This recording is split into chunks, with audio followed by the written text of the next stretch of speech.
Bismillahirrahmanirrahim. Assalamualaikum warahmatullahi wabarakatuh. Jumpa bersama saya Kang Wawan Gunawan di acaranya Cerdas, Ceramah Dai Santri. Kebetulan malam ini saya sudah kedatangan santri dari pesantrennya Lirboyo, A Icang. Assalamualaikum Ustadz. Waalaikumsalam. Nanti Ustadz akan memperkenalkan diri dan akan bercerita tentang pengalamannya mondok di pesantrennya Lirboyo. Monggo. Assalamualaikum warahmatullahi wabarakatuh. Waalaikumsalam warahmatullahi wabarakatuh. Alhamdulillahirabbil alamin. Alhamdulillahilladzi qad waffaqa lil ilmi khairi khalqihi walituqa. Hatta nahat qulubuhum linahwihi famin azimi sya'nihi lam tahwihi. Fa ushribat ma'na dhamiri sani wa uribat fil hani bil alhani. Allahumma sholli wa sallim ala sayyidina Muhammad wa ala ali sayyidina Muhammad. Amma ba'du, belum saya memperkenalkan diri, saya menghaturkan terima kasih sebanyak-banyaknya kepada jajaran dan juga staf Masjid Ar-Rahman Karawang Official, dan tentunya kepada Ketua DKM, kemudian para pengurusnya, dan tentunya kepada host kita malam ini, yaitu Kang Wawan, yang selalu setia menemani juga memperjuangkan ya aktivitas dai syar'i ini ya secara online itu, masya Allah. Semoga diberikan kesehatan selalu. Amin. Juga diberikan istiqomah dalam jalan kebaikannya. Amin. Perkenalkan, nama saya Salman Al-Farizi, biasa dipanggil Icang. Nah, Icang biasanya itu kalau misalkan di rumah. Jadi nama kecil saya itu Icang. Saya berasal dari asli Karawang, lebih tepatnya Sumur Gede, Cilamaya Kulon Karawang itu. Beradanya saya di sini dalam rangka mensukseskan ya, agenda Masjid Ar-Rahman ini yang selalu eksis dalam menyampaikan dakwahnya secara online, dan juga bertepatan saya berada di sini itu dalam melaksanakan misi tugas dari pondok saya, ya, Pondok Lirboyo, untuk mengisi kegiatan safari Ramadan. Sebenarnya masuk pesantren itu keinginan dari diri sendiri atau emangnya paksaan dari orang tua? Kan kebanyakan ada juga dari paksaan orang tua, ya, dan segala macam segalanya gitu. Pertanyaan yang menarik, Kang. Ya. Jadi kalau misalkan kita membicarakan pesantren, sebelumnya harus kita ketahui dulu bahwa pesantren itu adalah suatu lembaga pendidikan yang berbasis agama. Memperdalam agama. Memperdalam agama. Di pesantren itu kita bukan hanya diajarkan materi pelajaran, tidak hanya itu. Ya, tidak hanya ta'lim, tapi juga tarbiyah. Adanya segi pengajaran karakter pendidikan itu. Pembentukan karakter. Untuk tujuan pesantren ya, seseorang itu yang berangkat dari rumah ke pondok itu ya dengan membawa tujuan yang berbeda aslinya. Ya ada emang yang dia itu berangkat ke pesantren karena disuruh orang tuanya, paksaan, dan juga ada yang memang sudah dia itu memiliki ambisi ingin pesantren. Ya mungkin untuk saya pribadi itu ya termasuk kategori pertama, Pak. Jadi emang disuruh orang tua untuk mondok. Kalau misalkan hati kecil saya itu ya mau jujur ya pengennya lebih ke sekolah biasa gitu ya, bermain sama teman-teman lah, kemudian apa namanya ya bisa berkumpul sama teman-teman di rumah gitu. Cuma ibu saya itu ya dari kecil itu sudah terus memaksa juga mendorong saya tuh harus pesantren. Dulu bahkan ya saking inginnya di rumah, saya itu pernah punya cita-cita jadi pemain sepak bola itu. Saya pernah mau masuk SSB waktu itu. Sekolah sepak bola, tapi kata ibu saya gak usah gitu. Mending mondok. Ya akhirnya saya mondok lah. Sebelum saya mondok di Lirboyo, memang juga saya sebelumnya sudah pesantren, Pak. Jadi emang track record saya dalam dunia pendidikan pesantren itu dari kecil sudah ditanamkan ya suruh pesantren dari orang tua saya itu. Jadi emang pas waktu Madrasah Ibtidaiyah MI ya setingkat sekolah dasar itu saya sudah dititipkan ke pesantren yang Manbaul Quran. Ya, Manbaul Quran di Sumber Gede, gak jauh dari rumah saya. Di rumah sendiri. Itu kepada ya Kiai ya Abi Imron Rosyadi Al-Hafid. Masih ada. Masih ada, alhamdulillah. Ya, semoga beliau diberikan kesehatan selalu, juga dipanjangkan umurnya dan dipermudah segala urusannya. Amin. Ketika pas saat lulus MI, kemudian saya mengenyam pendidikan pesantren lagi, tepatnya di Rawamerta. Oh, di sekitar ya, juga. Di Rawamerta, agak sedikit jauh lah. Agak sedikit jauh, tapi masih di Karawang. Ya, masih di Karawang. Rawamerta di jadi pesantren Anihaya. Pesantren yang diasuh oleh Kiai Haji Ahmad Tatang Syabuddin Karom Robirohina.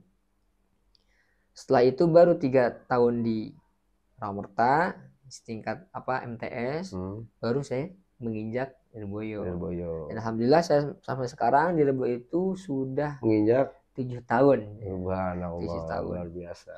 Sebenarnya untuk pesantren ini atau mondok ya, untuk anak-anak yang milenial di zaman sekarang ini diharuskan apa emang ya enggak sih sebenarnya? Nah, pertanyaan yang bagus ya. Memang aslinya pesantren itu atau mondok suatu keharusan ataupun tidak, itu akan berbeda dengan siapa yang menjawab. Kita nggak bisa ya menjustis semua jawaban itu ya pasti harus enggak, karena ya orang itu kan di zaman milenial sekarang kan ada yang pergaulan yang bebas juga selain pesantren. Tapi mungkin bagi orang-orang tua yang memang sudah paham itunya, positifnya pesantren juga negatifnya luar gitu, itu akan mewajibkan ya mengharuskan anaknya mondok. Ya, contoh kecil seperti saya sendiri yang saya alami ya.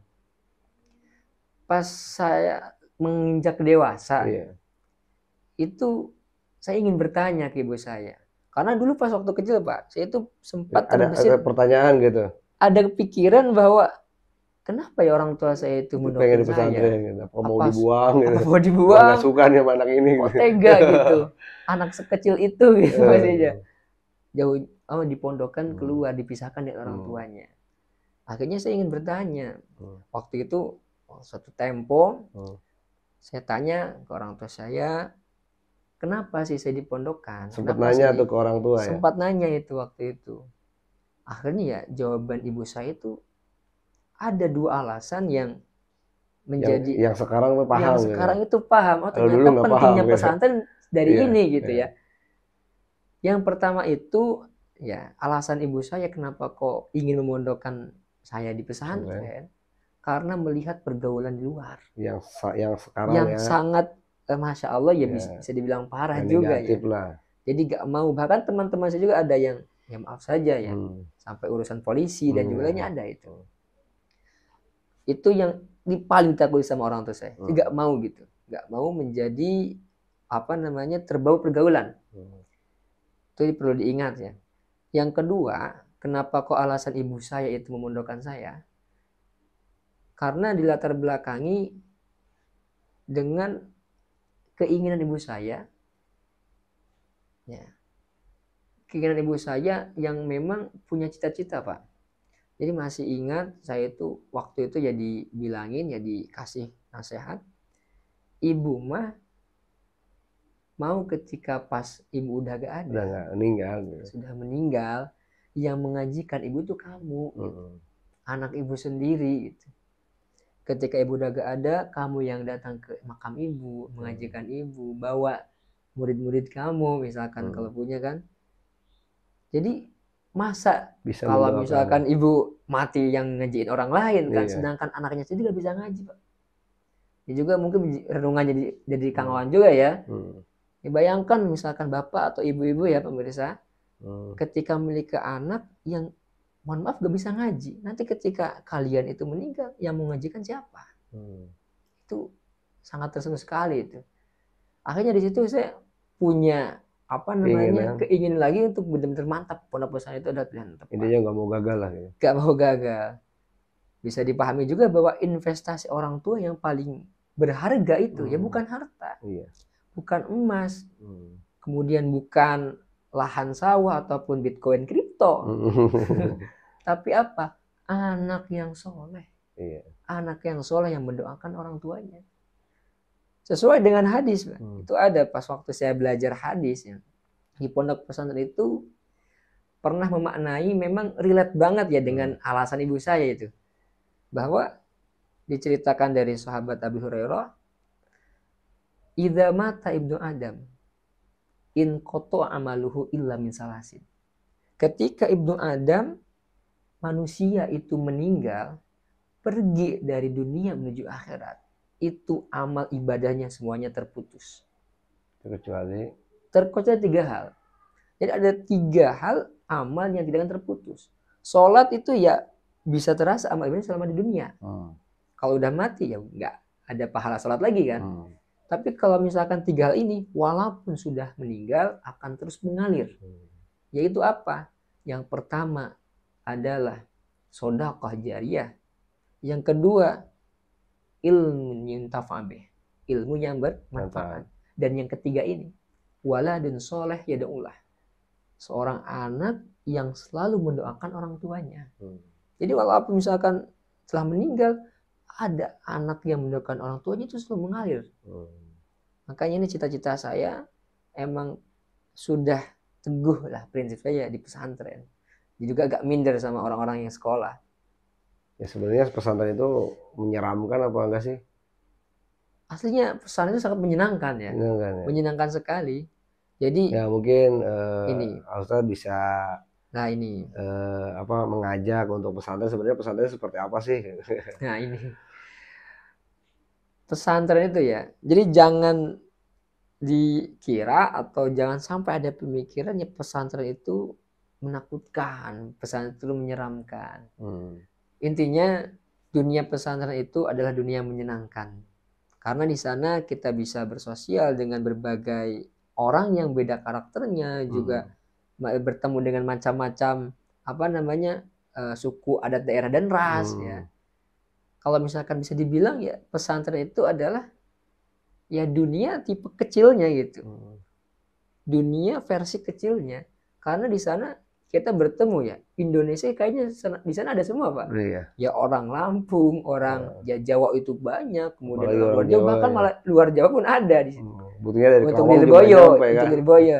Jadi aslinya kan kita tahu ya orang lain gitu, bisa sosial lah, banyak teman ya, banyak relasi ke sana ke sini. Itu manfaatnya pesantren banyak sekali. Oke, terima kasih Icang yang sudah memberikan penjelasan tentang pesantren dan apa sih sebenarnya pesantren itu. Nah, perlu diketahui untuk pemirsa setia Masjid Ar-Rahman Karawang Official, dengan adanya santri di sini adalah agenda dari pesantrennya Safari Ramadan Lirboyo. Mungkin bisa sedikit diceritakan apa sih sebenarnya Safari Ramadan itu? Safari Ramadan itu memang sudah jadi agenda tahunan sebelumnya, Kang. Oh, sudah agenda tahunan. Jadi setiap tahun itu Lirboyo itu mendelegasikan santri-santrinya untuk langsung terjun ke masyarakat. Ya, dan salah satunya adalah di masjid ini. Masjid ini. Karena ya sesuai dengan hadis Kanjeng Nabi juga kan. Kama qol balighu ani walau ayah. Sampaikanlah pesan dan ilmu dariku, bahasanya, walau ayah, walaupun satu ayat. Satu sisi juga emang Safar Ramadan itu mengajarkan kita ya para santri untuk bermasyarakat, itu yang penting. Jadi agar misalkan ya pas pulang dari pondok gitu ya ke rumah, itu kita gak kaget itu. Melihat tantangan juga di lapangan itu sudah pernah ya dari Safar Ramadan ini gitu. Ya, insya Allah dari Safar Ramadan ini banyak pengalaman dan pelajaran yang bisa diambil lah. Tentunya untuk membantu yang ada di masjid-masjid. Ya gitu. Betul, itu salah satu tujuannya Pak. Memang tujuan dari Safar Ramadan itu ya bukan untuk merubah adat ataupun memang kebiasaan yang ada di titik tersebut, tapi mensukseskan, melayani masyarakat, juga menyampaikan ilmu yang dimiliki. Karena ya sesuai dengan makalah kan man khodama khudima itu. Ya, barang siapa yang melayani nanti kelak akan dilayani. Jadi dalam masa mencari ilmu tuh ya nggak apa-apa, capeknya dulu gitu. Jadi untuk Karawang ini ada berapa masjid yang ada santrinya dari Untuk Karawang sendiri itu ada 11 titik ya. Jadi ada 25 delegasi yang emang tersebar dari 11 titik itu. Alhamdulillah. Dan ini memang program yang sudah awal 2000 udah ada, Pak. Ya, lama. Udah lama juga ya. Bahkan informasi yang sekarang itu didapat ya, kurang lebih untuk tahun ini Lirboyo sendiri itu mendelegasikan 2.600-an santri itu. Subhanallah. Yang tersebar di seribuan titik lah. Oh, termasuk di seluruh Indonesia? Seluruh Indonesia itu ada. Bahkan ya, di Bali pun ada itu. Di Bali nyampe itu. Ya alhamdulillah lah tersebar. Oke, terima kasih Icang atas obrolannya. Mungkin untuk kedepannya yang akan ngisi kajian di acaranya Cerdas yaitu santri dari Lirboyo rekan. Dan salah satunya Icang dan nanti ada satu rekan santri lagi yang akan mengisi kajian. Saya Kang Wawan Gunawan dan Icang undur pamit. Wassalamualaikum warahmatullahi wabarakatuh.